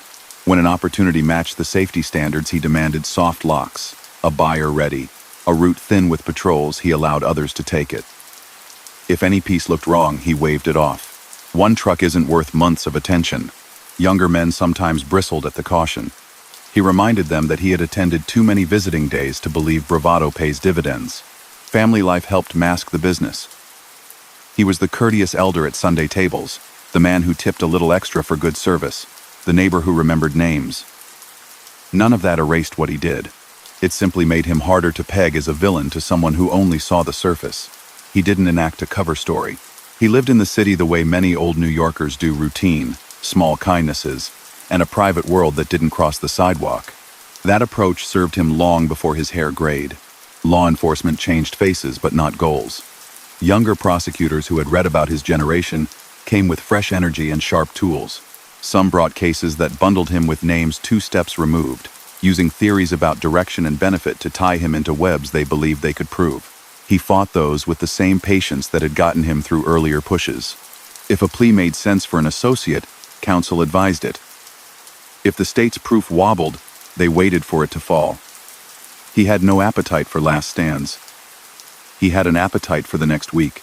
The neighborhood that raised him became a destination for visitors holding cameras. A guide would point to a storefront and tell a story that turned whispered deals into action scenes. He let that theater roll past. The real work had always been quieter. Scheduled collections, carefully worded reminders, incremental earnings that added up across years. The newspapers had printed his arrests. The courts had recorded the charges and outcomes. That was the record that mattered, not a tour layered with dramatic music. Men who had once styled themselves as lieutenants grew old as well.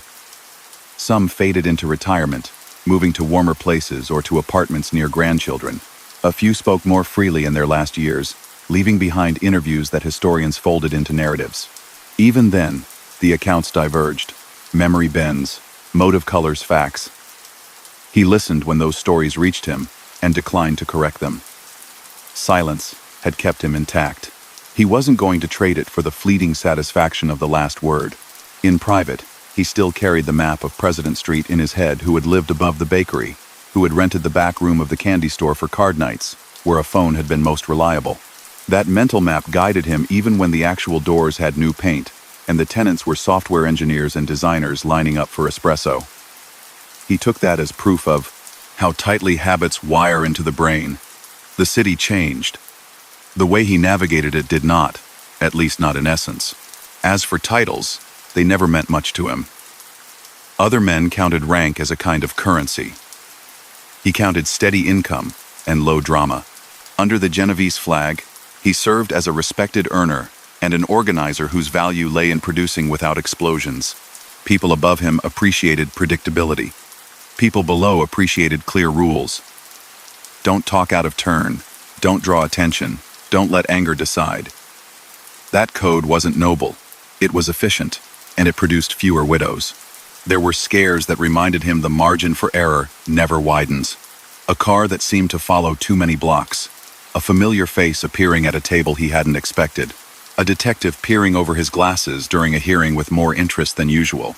Each time, he trimmed his orbit further, cut a number from his book, shifted a meeting to a different hour or a different diner. Those adjustments read like paranoia to someone outside the life. To him, they were as basic as locking a door. The theme of his later years is not redemption or collapse. It is continuity. An aging man kept doing a narrow set of illegal things he had always done, helping run betting, lending at rates that punish, extracting fees from owners who wanted peace, occasionally touching cargo and labor when conditions suited. And he kept doing them with a cool that minimized noise. He was arrested more than once, charged more than once, named in papers more than once, and he outlasted those pushes because the city's systems, for all their reach, still required strong proof. And because he played the long game with emotions set low, he didn't narrate regrets, but he recognized costs. He had lost both brothers to the life, one to a sudden collapse that no enemy ordered, one to a burst of gunfire that the city still discusses as if it happened yesterday. He had attended buryings of men he'd sent on errands as kids. He had watched faces harden under the pressure of debt, and watched friendships crack under the pressure of fear. He knew those were the wages of his work. He also knew that naming wages doesn't return money to a family jar. He continued anyway, because leaving the life after so long is not as simple as locking a door and throwing the key into the harbor. If you searched for a moment where he softened into a public figure, eager to tell cautionary tales, you'd come up empty. He was never that man. He remained private to the end of every day, doing what he had mastered, keeping his slice functioning, keeping his people careful, keeping his name in the footnotes rather than the headline. In a business that celebrates flash until it burns, he chose the glow of a pilot light. It wasn't glamorous, but it kept the room warm. Whenever a young associate asked for a rule to live by, he gave the only one he believed could be applied across eras. Make tomorrow possible. That line covered everything: how to handle a bettor's panic without making a scene, how to turn down a risky proposal without insulting the person bringing it, how to sense when a detective's patience had turned into resolve. Make tomorrow possible, and most of the time the rest would follow. It's a simple sentence hiding 100 decisions at every turn. That was the texture of his days in the modern city. Cautious footfalls, short conversations, measured risks, and a steady income stream made up of other people's urgency, weakness, or lack of options. The crimes were real. Their documentation runs through decades of filings and clippings. The harm was real as well. It lived in apartments, storefronts, and job sites. And the man at the center of this account kept walking, choosing quiet again and again because quiet had been his craft since he first borrowed a jacket to look older on President Street.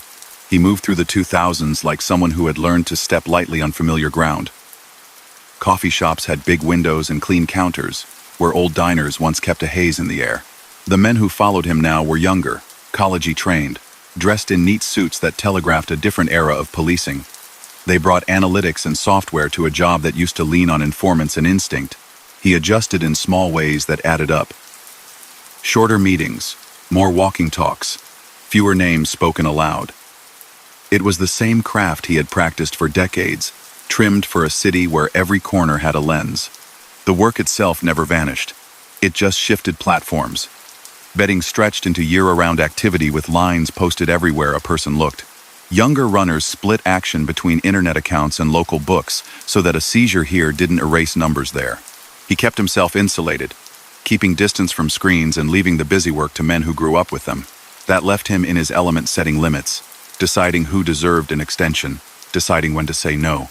Those choices were his trade long before anyone could place a wager from a couch. Loans still kept the ledger full. People will always need a bridge when they run out of options, and there is always a price for taking that bridge. He set the price and the schedule, then used a mix of politeness and pressure to keep schedules straight. From the outside, the arrangement could look almost polite, quiet conversations. Envelopes passed without raised voices. The substance never changed. High interest, no courtroom, consequences if a debtor decided to ignore promises. He knew the damage this caused and chose to run the operation anyway, balancing calculation with small mercies when they paid off in long-term loyalty. The root work adapted as well. The machines that once ate quarters now flashed lights and digital scores. He didn't need to know how the circuit boards worked to understand placement, percentage, and what made an owner feel safe or threatened. A table in the right corner, a cabinet in the right position, a friendly repairman who arrived before anyone could complain. These details kept the coins flowing. When a sweep took machines out, replacements appeared with a different label, and the sales pitch was the same as it had been when he was young. A small cut for a quiet life. Construction and labor influence kept paying dividends where deadlines mattered, and delays could bleed money fast. He didn't run around tossing orders at job sites. He sent someone who understood the conversation, a nudge here, a recommendation there, an understanding that a certain subcontractor was better suited if the client wanted doors installed on time. Payments traveled under bland headings like consulting or logistics. Anyone involved understood what they were buying. Progress, not advice. He preferred to keep that world at arm's length, knowing the scrutiny it carried. But the skill set still existed for moments when leverage achieved more than calls to a city office. Names around him changed. The people who had been young men when he was middle-aged were now grandfathering out of the life, moving to warm states or to quiet apartments near grandkids. Some cooperated with prosecutors in their later years, trading stories for leniency in other matters. The climate had shifted sharply since his youth. A handful of dramatic turncoats decades earlier had shown that vows aren't bulletproof. He learned to assume that anyone could talk and built his habits around that assumption. No speeches. No grand plans. Nothing repeated twice in the same place.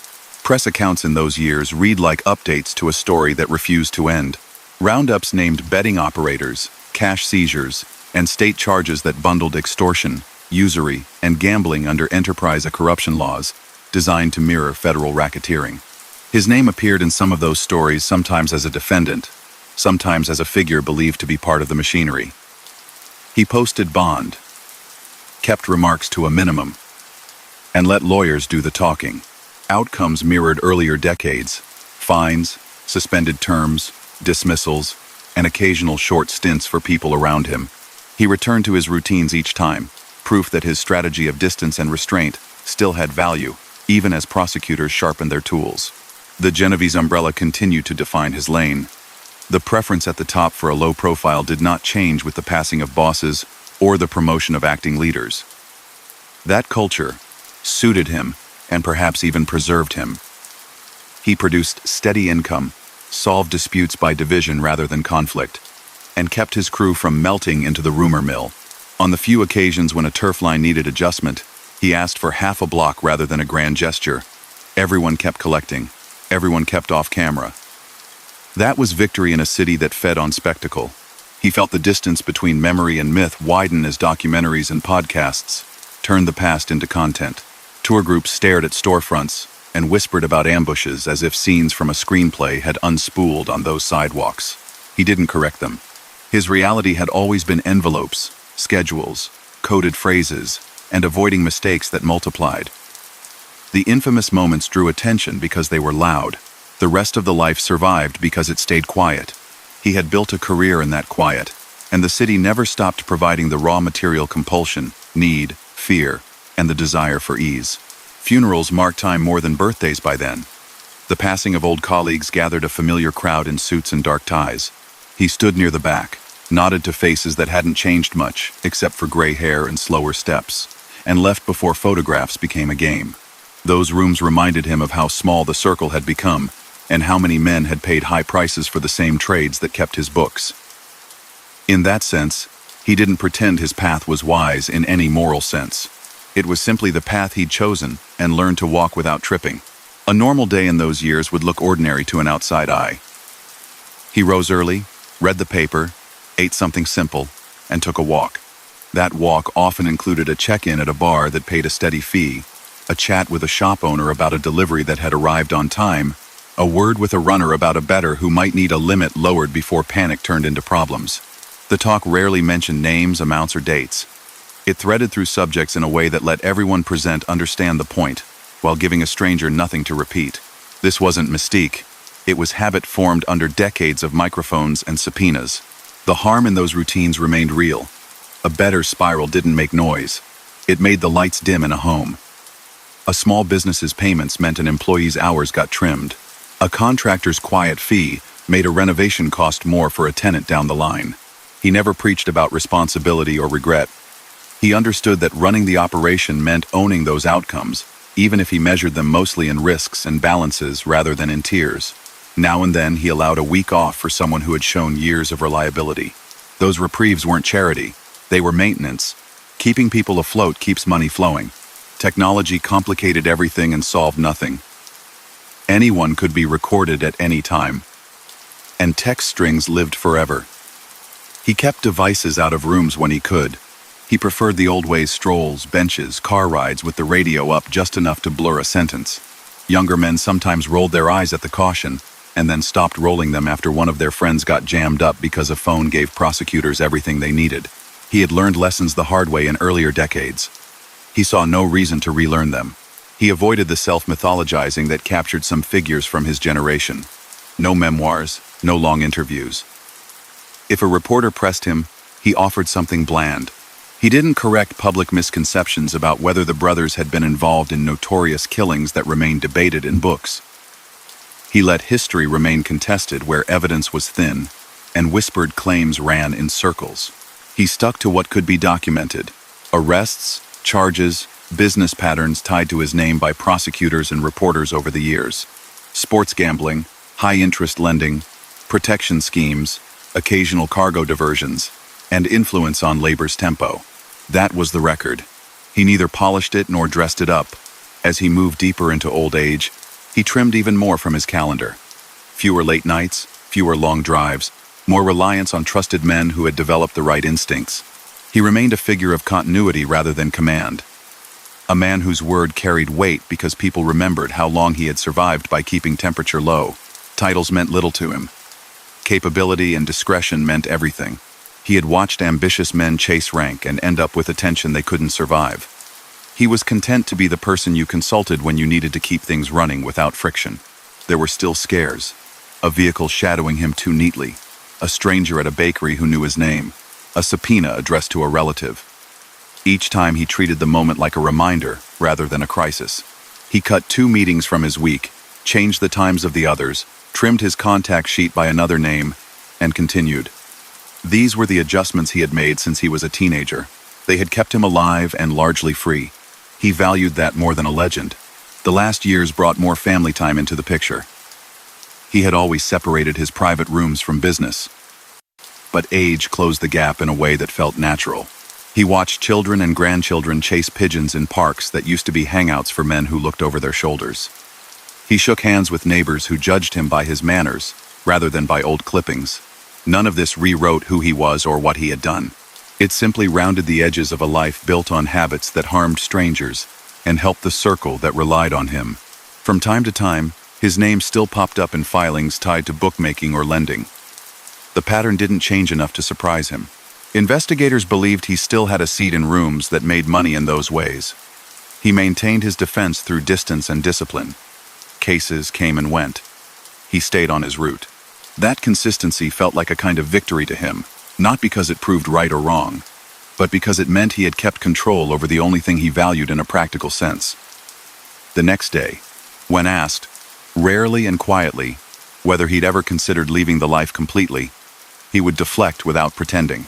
After so many decades, an exit isn't a door you walk through. It's a map of obligations, friendships, grudges, secrets, and routines. He could reduce his footprint. He could say no to risk more often. He could fade. All of that he did, step by step.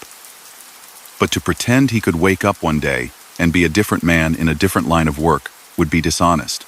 He stayed who he had been, only slower, more careful, and more alone. He bore witness to the city's churn. Corners from his youth became brunch lines and dog parks. Blocks once ruled by longshoremen turned into condominiums. The accent around him changed, as did the price of a cup of coffee. Yet under the glass and gloss, the exchange he had always relied on still existed. Someone needed something they couldn't get through proper channels. Someone else charged to provide it. The agreement carried a shadow. He didn't invent that pattern. He exploited it. He knew the cost and kept his balance by never believing it was glamorous. Old friends told stories in whispers that grew warmer with age. He didn't correct them. He listened, smiled, and moved the conversation to neutral ground. He understood that the past serves as both cover and trap. Getting lost in memory leads men to mistakes. He kept his eyes on the sidewalk, the next corner, the next small decision, the next envelope that confirmed the system still worked. That focus had carried him through wars, transfers, arrests, and changing bosses. It carried him through the quiet years too. He did not chase a legacy. If his story found readers, it would be because people remained fascinated by the brothers, and the way their names once rattled a whole borough. He represented the quieter strand of that story, the one that made the flamboyance possible by keeping operations funded and allies paid even when the sky was falling. He took no pride in that, only a kind of professional satisfaction a bookkeeper might recognize. Numbers balanced. People showed up. The machine ran. In the end, his habits looked almost monkish compared to the fire of his youth. Walk early. Speak softly. Make a decision. Keep the temperature low. Accept the week as it arrives. The crimes attached to his name did not fade with age. Their outline stayed clear in public records and in the private accounts of people who dealt with him. Sports betting, lending that punished borrowers, pressure on businesses for a fee, the occasional rerouted shipment, and an ability to influence delays and progress through labor channels, these were constants. Their impact, often quiet and cumulative, rippled through households and storefronts in ways that didn't make headlines but mattered every day. He carried all of that into his last stretch, with the same unshowy steadiness. Whatever romance others projected onto the life, he didn't share it. He understood how precarious everything was, and how easily attention could turn a good month into a disaster. That understanding kept him alive long after louder men had faded. It also kept him from pretending that his survival made the life noble. He survived because he chose the unremarkable move over the dramatic one, again and again, until the choice became a reflex. That reflex defined him more than any single incident ever could. He grew into the last stretch of his life the same way he had moved through every earlier chapter without spectacle. The blocks he once hurried across now saw him at a slower pace, sometimes with a cane, sometimes with a hand on a railing for balance. Storefronts glowed where old gates had once rattled open. Cafes filled with people who didn't know his name. And that felt like success to him. On a good morning, he would sit by a window, sip something hot, and scan headlines, looking for the small items buried under larger stories that signaled where pressure might build. A sweep that touched bookmakers, a labor dispute that hinted at a stalled site, a list of arrests that included a familiar surname. He had trained his eyes for news that never made the front page. In those years, his legal footprint still appeared now and then in the public record. Investigators kept tying him to cases that sounded like an echo of the past. Promotion of illegal betting, loans at punishing rates, extracting payments for protection, steering influence in labor corners, even occasional allegations about goods detoured in transit. None of that surprised anyone who knew his resume. Outcomes stuck to the familiar pattern. Sometimes charges receded under scrutiny.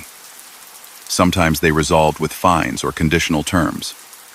Sometimes associates accepted pleas that kept matters from growing. What never happened was a long sentence that erased him from the streets for years. He returned to his regular rounds in a city that had learned his habits even if it couldn't always catch him breaking the line. The underworld around him had become a different animal by then. The big trials of the 1,980 seconds and 1,990 seconds had taken much of the public drama out of the five families. Leadership moved like a shadow. The Genovese preference for silence held. That suited a man who believed attention was a tax. He worked within that culture easily. A veteran who valued discipline over noise, arrangement over bravado. Frank Punchy Iliano had embodied that approach, and after Frank's funeral, the torch passed not to a single heir but to a sensibility they had helped establish. Make money, avoid cameras, split problems instead of breaking them. He never tried to sell a cleaned-up story. If a young cop with a pen asked pointed questions, he answered with the kind of politeness that gave nothing away. If a writer wanted a colorful quote, he offered a bland line about minding his business. He would not revisit the years when the Gallos clashed with Joseph Profaci's regime, even though the records are clear that his crew had abducted senior figures during that revolt, and that the dispute helped trigger a long conflict that the papers christened a war. He would not retell the night his brother Larry was nearly strangled in a lounge. An attack that the police foiled by walking in at the strange right moment. He did not perform myth maintenance.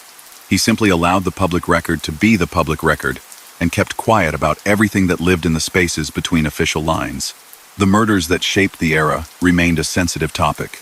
He'd heard, like everyone else, the rumor mill that tried to pin famous killings on his crew, the barbershop assassination that toppled a major boss years before their open break with Profaci, and the other high-profile hits that came with the territory in those decades. He never endorsed those tales. Investigators and historians have never locked those rumors down with the kind of proof that closes debate. He refused to decorate or deny.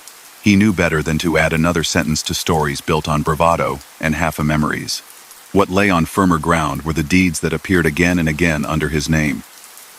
Rackets around sports betting, loan sharking that trapped debtors, protection fees that shrank margins, hijacks of cargo when risk felt tolerable, and influence over union pace when it could deliver money without a scene. The toll of that life ran in quiet currents. A gambler who fell behind chipped away at rent and food. A shop owner who paid for peace postponed repairs and cut hours. A borrower lived under the strain of a weekly due date that left little room for life's missteps. He understood those costs because they fed his income. Now and then he offered relief, a reduced payment or an extra week, not from sentiment alone but from calculation. Keeping someone solvent kept the stream alive. He also kept an enforcement arm out of sight. People around him knew how to make a point without turning it into a headline. He valued that restraint more than any story about toughness, because restraint protected earnings. Family gatherings formed the bright spots in his calendar. He kept children and grandchildren away from the business, as he always had, offering them a version of himself that fit a kitchen table patient, mildly amused present. He liked simple routines. Groceries carried up for a neighbor who didn't expect help, a bag from an old bakery on a weekend, a barber who knew how to trim without chatter. Those gestures didn't rewrite his past.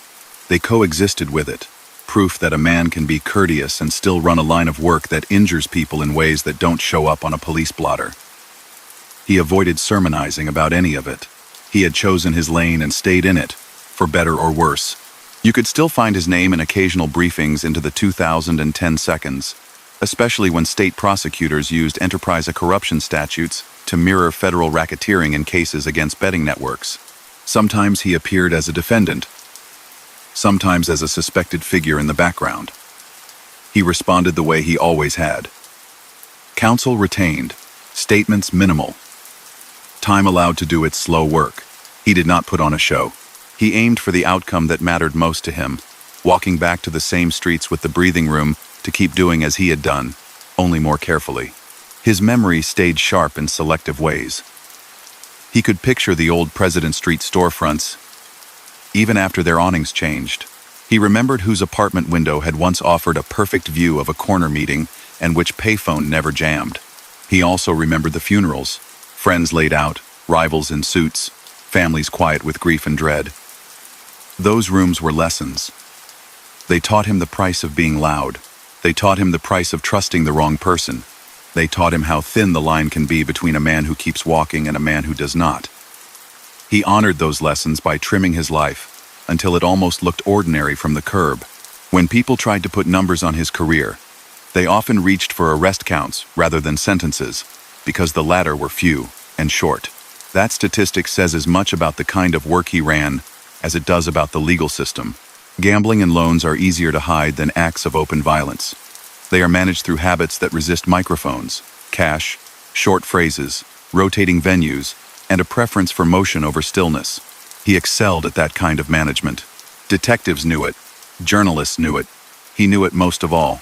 He never pretended that a lady-life retreat into smaller routines absolved the past. He had collected money from frightened people and pushed borrowers into corners that squeezed families. He had profited from a system that taxed fear. He also had taken care of people who had taken care of his brothers, sent money when it mattered, and made sure that those who stayed loyal weren't hung out to dry when a case turned hot. The ledger of his life refused to be simple. He didn't try to simplify it. He accepted the contradictions and kept his words to a minimum. There is a tendency to look for one defining scene at the end of a long career. In his case, there wasn't one. No last stand, no dramatic confession, no sudden public reinvention. The end arrived the way his days had always begun, quietly. In 2021, in his early 90s, he died after a long run that had outlasted bosses, feuds, and whole neighborhoods. News of his passing moved through specialized outlets, law enforcement circles, and among the dwindling number of people who could remember when the Gallo name popped up in headlines week after week. It wasn't front-of-page news. It was a mark in the margin that told those who watched such things that an era had slid another inch into the rear view. The service matched the man he had become. Respectful, restrained, attended by a mix of family, and a handful of old-timers who had made it to old age through a mix of discipline and luck.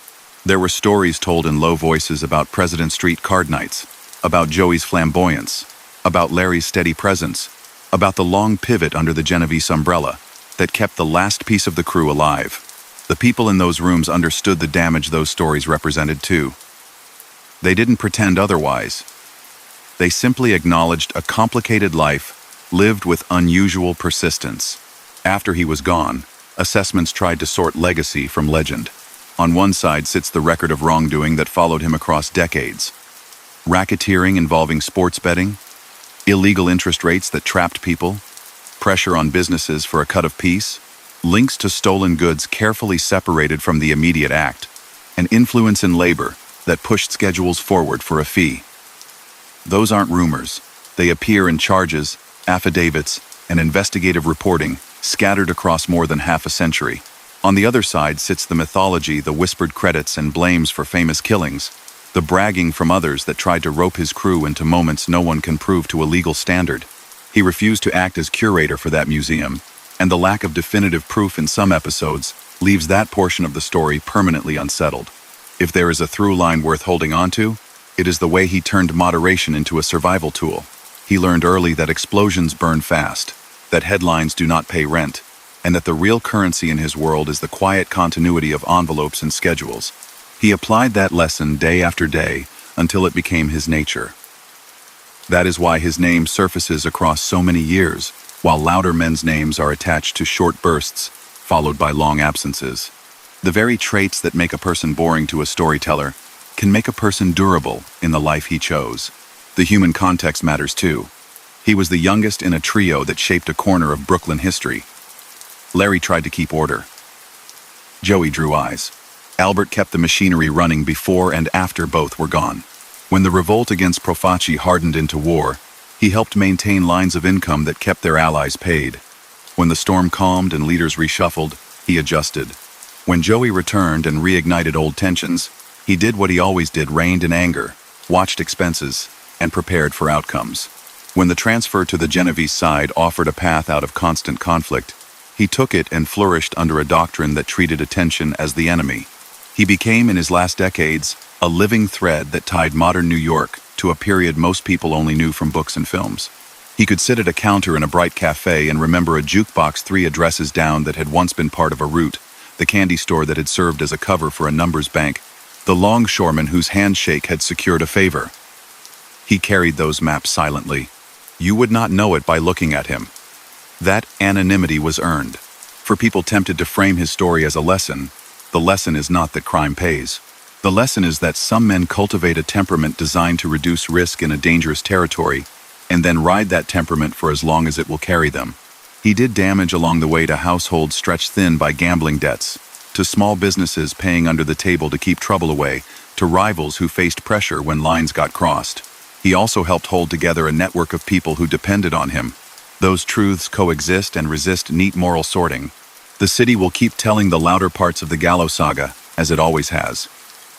It will revisit the gunfire that ended Joey's life, and the strange near-eye death Larry survived before fate caught up with him quietly. It will map those acts onto a mythology that folds 100 days' worth of tension into a single scene. That's how storytelling works. His place in that narrative is smaller, harder to dramatize. He managed accounts, not applause. He earned in ways that left little for a camera to capture. He guided his crew out of a feud and into a quieter, steadier arrangement that kept them alive and solvent long after most people stopped paying close attention. In the end, the measure that mattered to him was simple. Did tomorrow arrive with the same set of choices he preferred? For decades, the answer was yes, and when it finally became no, it happened without spectacle. He had outlasted many things: adversaries, bosses, even a version of the city itself. What remained was a legacy of caution applied to illegal enterprise, a ledger that balanced more often than not, and a name that slides through the historical record like a low note beneath a band that plays too loudly to hear it unless you listen very closely. Walk past those streets now, and you won't see the life he lived. You'll see cafes, strollers, bright signs. But if you pause and imagine the layers beneath, you can picture a young man learning to read rooms, a middle-aged organizer steering a crew through bad weather, and an old man moving at a measured pace, still practicing the one rule he believed could carry him through any era. Keep the temperature down, keep the money moving, keep your face out of the frame. That is who Albert "Kid Blast" Gallo was in the end. The quiet brother who stayed on his feet. The practitioner of a difficult, damaging trade done with restraint. The ember that glowed long after the fireworks faded. And that was the story of Albert Gallo, the Brooklyn gangster who survived the bloody wars of the Colombo family, holding his place in a world built on loyalty, betrayal, and quiet power. His life, once lived in the shadows of New York's underworld, now lingers only as whispers in history. Thank you for joining me tonight here at the Silent Empires. Share your city and the time you're listening in the comments. I always enjoy seeing where these stories reach. And if you haven't yet, subscribe and join our family for more tales of gangsters and forgotten empires. And don't forget to like this video. Your support motivates us to keep creating these stories. Now, close your eyes, rest deeply, and good night.